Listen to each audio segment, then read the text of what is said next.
worry about that at this point. But it's tiny. We have a sub, we're surrounded by subs, there's tons of little kids, and you're supposed to watch them, but it's easier when they have lots of them and they're all around, they're riding their bikes. We talked about wildflowers, planting them there. It's a attractive nuisance. Little kids love to pick flowers and bring them home. They're gonna be picking it, fall in. It happened in my parents' subdivision. A kid dropped her bottle and drowned in a place that was being built, just a tiny bit of water. So I'm very sensitive. It was our next door neighbors. So I worry about the kids. I just don't understand how you can put open water. If you have to fence it off in a commercial, why don't you have to do it when you have little kids there all the time? So I think I covered everything. Oh, and the other thing is, we know that they had that road for, what? You're getting close to your, could you wrap it up, please? Okay, last sentence. Everybody's aware it's a danger. They put that EMS road we talked about last time. And the property values, I would never buy a home with water with kids. I just wouldn't. So thank you, everyone. I'm so glad I'm done. Thank you. Thank you. Other speakers? Yep, thank you. My name is Ari Meisles, and I live in Lot 20. I live between Ms. Rana Applebaum and Mr. Charles Fenn. What I would like to talk to you about today is about the concern that I have with various issues that our subdivision, when we met developer's attorney and his engineer, they always fix things in the last minute, just before the date that we're going to have the next meeting. As part of the first meeting that we had, as an example, we were not sure where our property line ends. So we asked the developer if he can put stakes.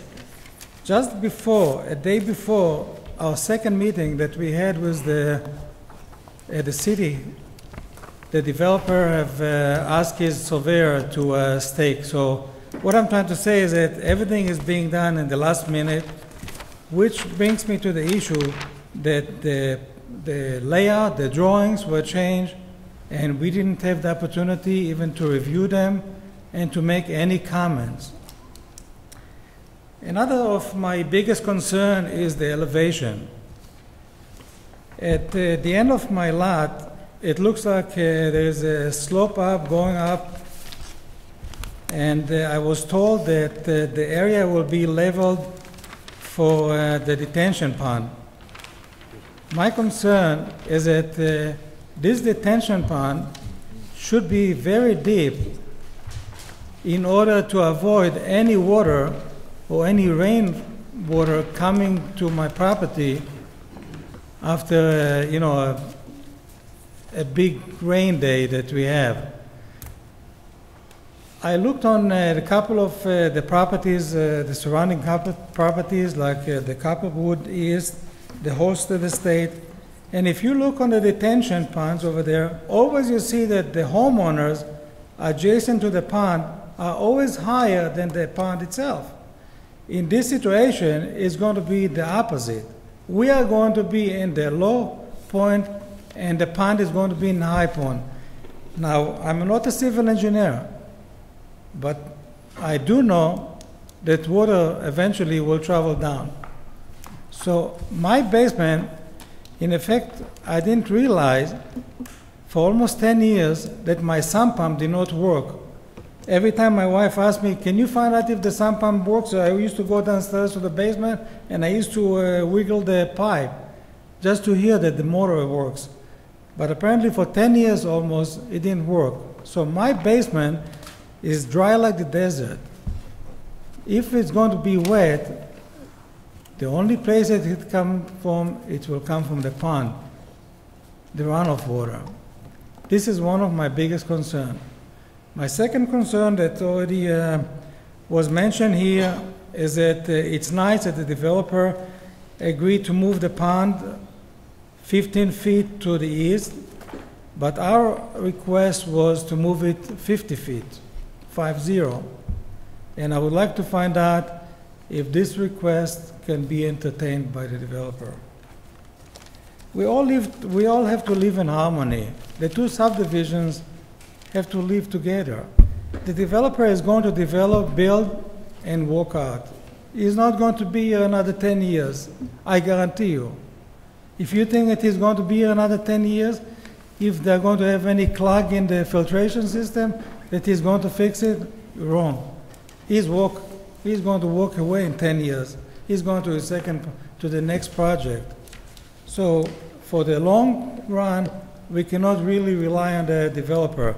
We have to make sure we have good systems in place that will not cause a problem to any of the subdivisions. Okay, thank you very much for your time. Thank you.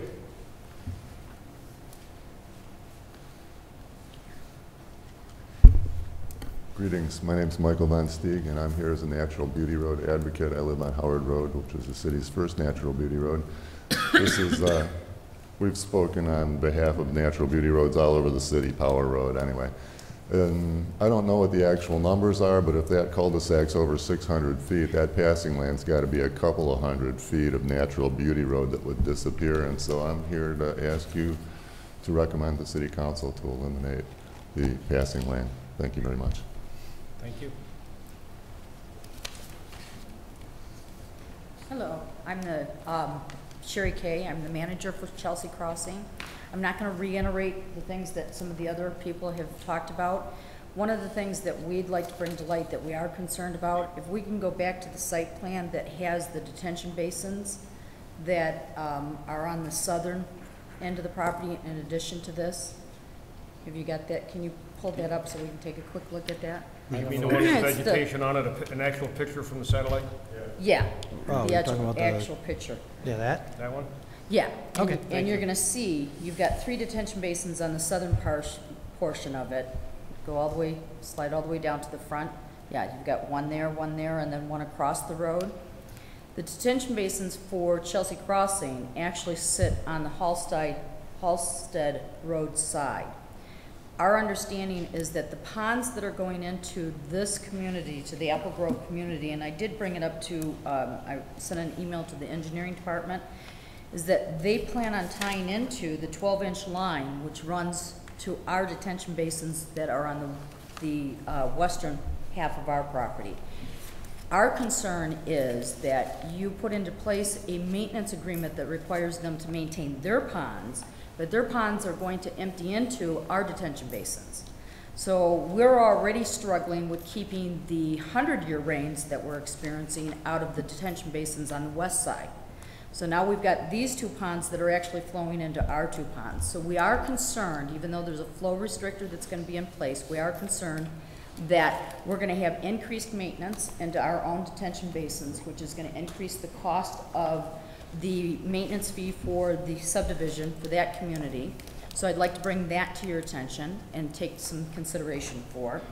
As well as now you've got not only the 2 detention basins on the Halsted side, you've got the 3 detention basins that are on the southern end, and now we're adding 2 more. Those southern detention basins that's on Wintergreen Drive there, I mean, you saw the pictures that they brought in. They are holding water. I did talk to John Eckler. He sent me an email today, said that he did go out and inspect those because they are full of mosquitoes. So how you're not getting reports about mosquitoes, I don't know. He said that they're operating properly, that they will be stagnant. They are stagnant. If you go out and look at it, they are smelly. So we've got 1, 2, 3, 4, 5, 6, 7 detention basins all surrounding this property on the east, south, and west end of this property. So there's our 2 concerns, is them tying into our detention basins and the maintenance of our own detention basins increasing with the flow of their water going into it. And the fact that we do have those other 3 detention basins to the south that are holding water and are stagnant and are a bed for mosquitoes. I mean, you've just got to spend 5 minutes out there and you get eaten alive. So